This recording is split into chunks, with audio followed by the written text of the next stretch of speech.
लासलगावजवळ अनुदानित युरिया खताचा काळा बाजार उघड झालाय। जिल्हा परिषद कृषी विभाग आणि लासलगाव पोलिसांनी संयुक्तपणे छापा टाकला। 761 युरिया खताच्या गोण्यांसह 84 लाखांचा मुद्देमाल जप्त करण्यात आलाय। ट्रक, आयशर टेम्पोसह 4 संशयित पोलिसांच्या ताब्यात आहेत, तर जिल्हा परिषदेच्या कृषी विभागाच्या भरारी पथकाकडून गुन्हा दाखल करण्याची प्रक्रिया सुरू आहे।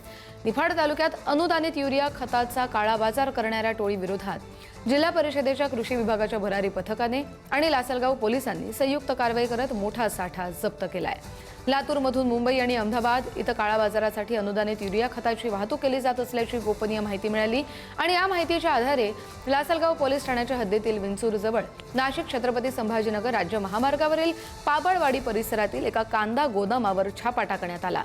यावेळी अनुदानित युरिया खताच्या गोण्या व्यावसायिक पॅकिंगच्या गोण्यांमध्ये बदलण्याचं काम सुरू असतानाच जिल्हा परिषद कृषी विभागाचं भरारी पथक आणि पोलिसांनी रंगेहात कारवाई केली आहे।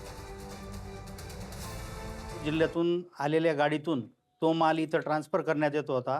त्याला कृषी विभागाच्या पथकाने प्रशासनाच्या मदतीने ती गाडी पकडलेली आहे आणि जवळपास 761च्या जवळपास त्या गोण्या असा माल पकडण्यात आलेला आहे आणि त्याच्यावर FIR करण्याची कारवाई सुरू आहे।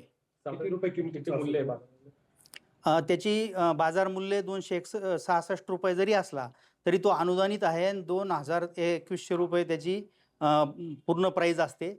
त्या हिशोबाने जर विचार केला तर तो बरीच मोठी किंमत त्याची 19-20 लाखाच्या जवळपास त्याची किंमत आहे।